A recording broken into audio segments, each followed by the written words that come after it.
Conclave നൽകുന്ന ഒരു പ്രതീക്ഷകൾ എന്തൊക്കെയാണ്?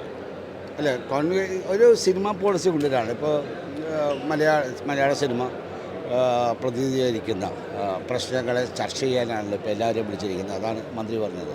അപ്പോൾ എല്ലാ ചർച്ചകളെയും എല്ലാ അഭിപ്രായങ്ങളെയും സ്വരൂപിച്ച് അതിൽ നിന്ന് ഒരു പോളിസിയെ ഉണ്ടാക്കാനാണല്ലോ ഇപ്പോൾ ഇതിന് തുടക്കം കുറിച്ചിരിക്കുന്നത്. അപ്പോൾ തീർച്ചയായിട്ടും ഇതൊരു നല്ല തുടക്കം തന്നെയാണ്. കാരണം സിനിമയ്ക്കൊരു പോളിസി ആവശ്യമുണ്ട്. നമുക്ക് പല ധാരണകളും മാറ്റി എഴുതേണ്ടതുണ്ട്. ഈ ആധുനിക കാലത്ത് മലയാള സിനിമ ഇന്ന് ആർട്ട് ഹൗസ് സിനിമകളുടെ തലത്തിൽ മാത്രമല്ല മെയിൻ സ്ട്രീം സിനിമയും ലോക്കൽ സിനിമയും ശ്രദ്ധ നേടിയിരിക്കുന്ന ഈ കാലഘട്ടത്തിൽ തീർച്ചയായിട്ടും അന്ന് നമ്മുടെ സിനിമയുടെ മേഖലകൾ ചില പ്രതിസന്ധികളും നമ്മൾ ഫേസ് ചെയ്യുന്നുണ്ട്. പല പ്രോബ്ലങ്ങളും നമ്മൾ ഫേസ് ചെയ്യുന്നുണ്ട്. ചില കോഡ് ഓഫ് കോണ്ടാക്റ്റുകൾ നമ്മൾ പ്രതീക്ഷിക്കുന്നുണ്ട്. സോ ഇത്തരം കാര്യങ്ങളിൽ വന്ന് ഇതിൻ്റെ ആസ്തറ്റിക്കലായിട്ടും ടെക്നിക്കലായിട്ടും അതേപോലെ തന്നെ ഇതിൻ്റെ വികസനത്തിനായിട്ടും ഫിനാൻഷ്യൽ സപ്പോർട്ടിനുമൊക്കെ ആയിട്ടുള്ള പല ചർച്ചകളും ഇവിടെ ഇപ്പോൾ ഉരുത്തിരിഞ്ഞ് വരുമായിരിക്കും. അപ്പോൾ അതിനെ ക്രോഡീകരിച്ചുകൊണ്ട് ഒരു നല്ല പോളിസി വരട്ടെ എന്നുള്ളതാണ് ഞങ്ങളെല്ലാം വയ്ക്കുന്നത്. കാരണം സിനിമയെ സ്നേഹിക്കുന്ന, സിനിമയ്ക്ക് വേണ്ടി ജീവിക്കുന്ന ഞങ്ങളെല്ലാം യഥാർത്ഥത്തിൽ ഒരു ശുഭപ്രതീക്ഷയോടുകൂടി എല്ലാം നമുക്ക് ശുഭപ്രതീക്ഷയാണല്ലോ. അതെ. അപ്പോൾ ഇത്തരത്തിലുള്ള ഒരു തുടക്കം കുറിക്കുന്നത് തന്നെ നമുക്ക് വന്നിട്ടുള്ളത് something is better than nothing actually വന്നിട്ട്. So it's very wonderful thing. ഇങ്ങനൊരു തുടക്കം കുറിച്ചത് വന്ന് ഇനി അതിലേക്ക് വന്ന് ഇതിൻ്റെ ചർച്ചകൾ തുടക്കമുണ്ടാകും. അല്ലെങ്കിൽ ഓരോ സ്ഥലത്തും ഒന്ന് ഇങ്ങനെ എല്ലാവരെയും സ്വരൂപിച്ച് ഒരുമിച്ച് കൊണ്ടുവന്നിട്ട് അതിൽ നിന്നൊരു ഡോക്യുമെൻറ്റേഷൻ ഉണ്ടാക്കുന്നു. ആ ഡോക്യുമെൻറ്റേഷനെ വന്നിട്ടുള്ളത് സ്ക്രൂട്ടിനിക്ക് വിധേയമാക്കുന്നു.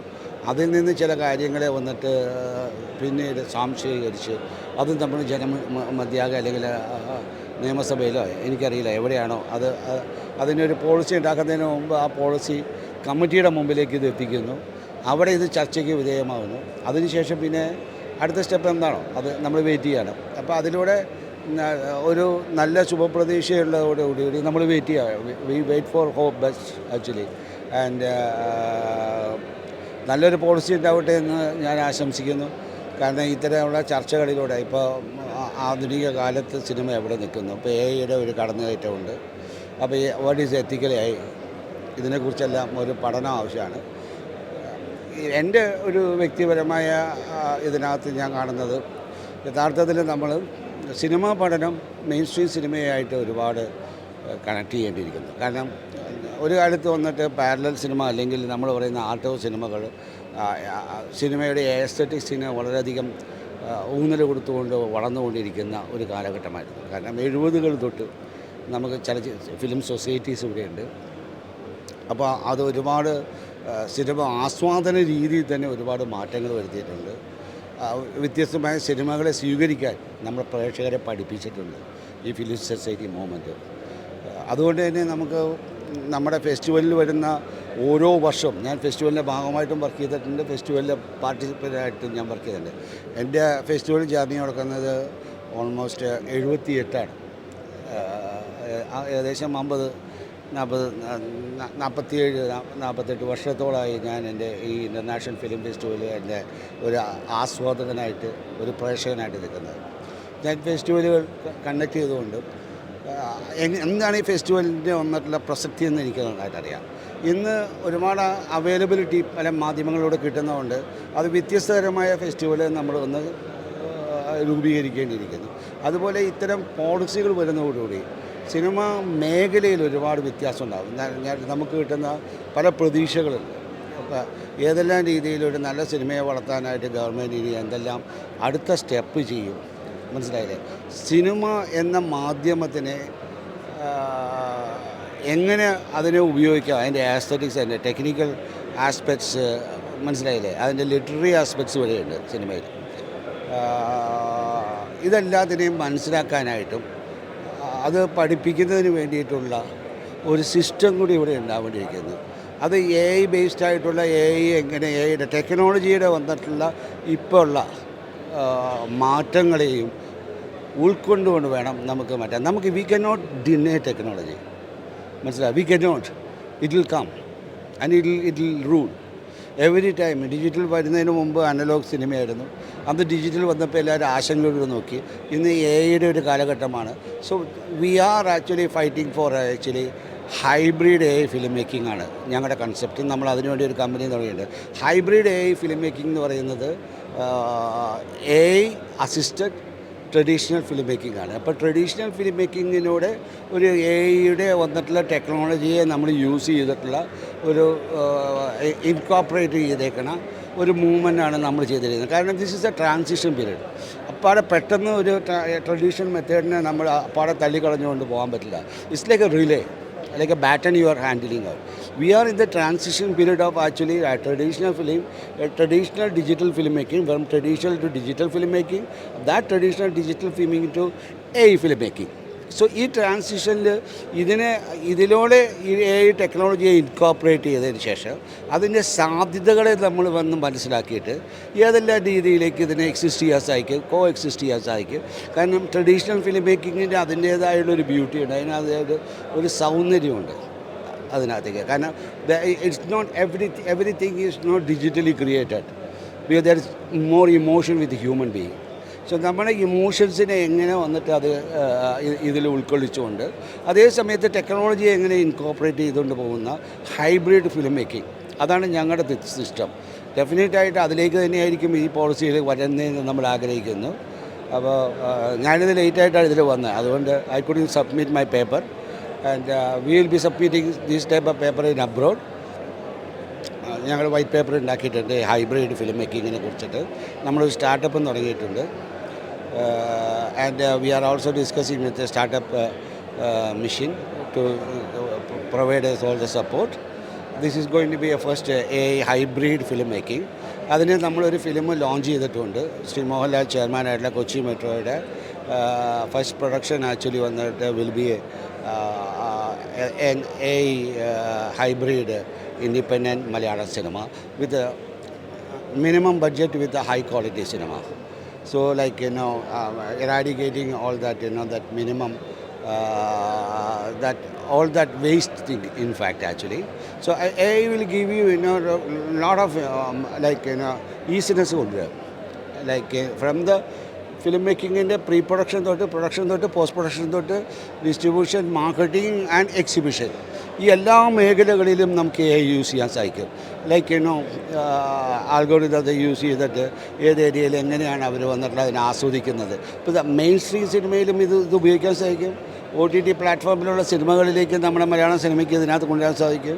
അതേപോലെ തന്നെ ഫെസ്റ്റിവൽ സർക്യൂട്ടിലേക്ക് പോകേണ്ട സിനിമകളെ കുറിച്ചിട്ടും നമുക്ക് ധാരണ. ഇപ്പോൾ ലോകത്തുള്ള ഇപ്പോൾ 10,000 ഫിലിം ഫെസ്റ്റിവൽസ് ഉണ്ട്.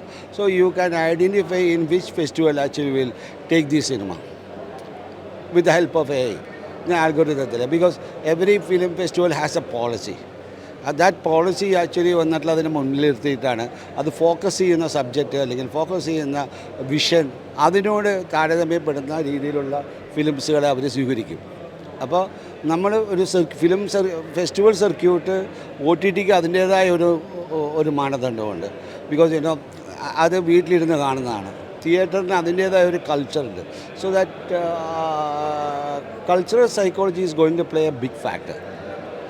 So this is what we are into it. We are actually incorporating cultural psychology with the neuropsychology and AI.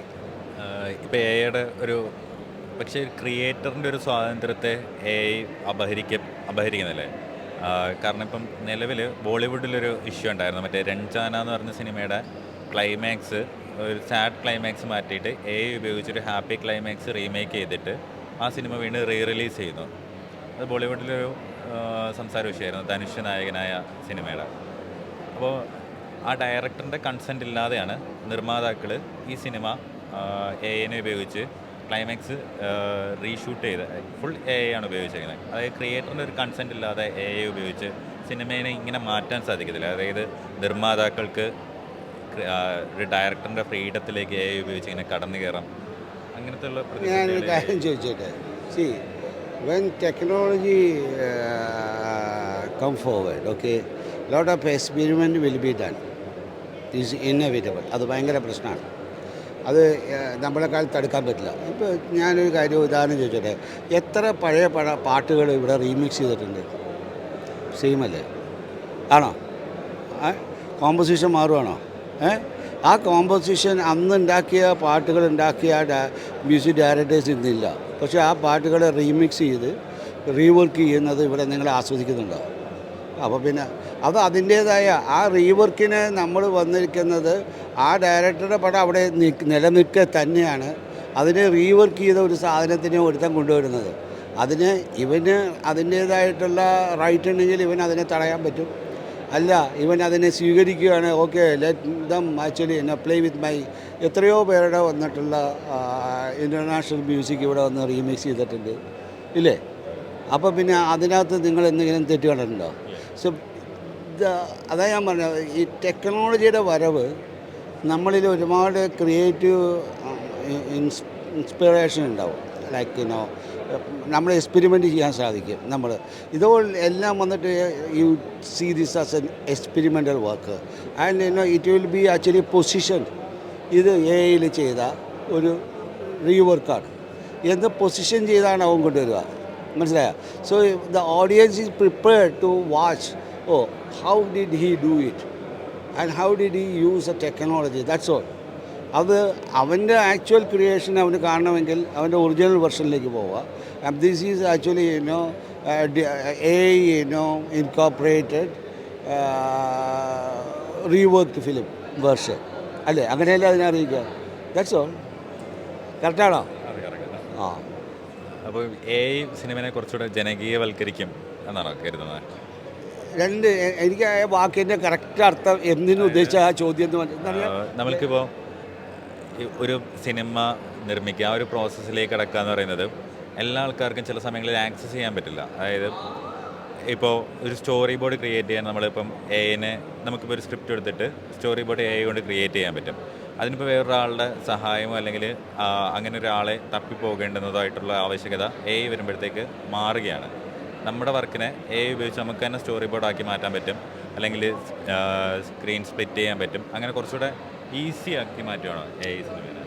ശരി, കമ്പ്യൂട്ടർ അക്കൗണ്ടിങ്ങിൽ വരുമ്പോൾ എന്ത് ചെയ്തു? അക്കൗണ്ടിങ് ഒരുപാട് സോഫ്റ്റ്വെയർ ഇല്ലേ? അതെന്താ ചെയ്തത്? ഈസി ആക്കി. ടെക്നോളജി എപ്പോഴും വന്നിട്ട് sometimes they will replace human being but it will create another type of job. മനസ്സിലായോ? അപ്പോൾ ഇതിനൊരു പ്രോംപ്റ്റ് എഞ്ചിനീയറിംഗ് വേണമല്ലോ. അപ്പോൾ ന്യൂ ജോബ്, അതിന് മുമ്പ് ഇല്ലാത്തൊരു ജോബല്ലേ പ്രോംപ്റ്റ് എഞ്ചിനീയറിംഗ്. അപ്പോൾ പ്രോംപ്റ്റ് എഞ്ചിനീയേഴ്സിന് ഇതിനകത്തേക്ക് വരുന്നില്ലേ? അപ്പോൾ it's like actually when there is A destruction happen there is always another creation happen. So ഇതിൽ വരുന്നതിലൂടെ വന്നിട്ട് ഇപ്പം ഞങ്ങൾ we have A logo. I mean, our vision statement is actually, simple a better life. Okay, ഞങ്ങളുടെ company അതിനകത്ത് ഊന്നുന്നത് simple ആയി. So basically ethics ഉണ്ട്. നമ്മൾ വന്നിട്ടുള്ളത് ഹൈബ്രിഡാണ്. ഞങ്ങൾ ഹ്യൂമൻ ട്രഡീഷണൽ വർക്കിനോടെ വന്നിട്ട് നമ്മൾ യൂസ് ചെയ്യും. We can not deny you can not. എൻ്റെ ലാസ്റ്റ് ഇയർ ഞാൻ ഷാർജ ഇൻ്റർനാഷണൽ ബുക്ക് ഫെയറിൽ ഞാൻ റിലീസ് ചെയ്ത ബുക്ക് വന്നിട്ട് ദ ഫ്യൂച്ചർ ഓഫ് സിനിമ എന്നുള്ളതാണ്.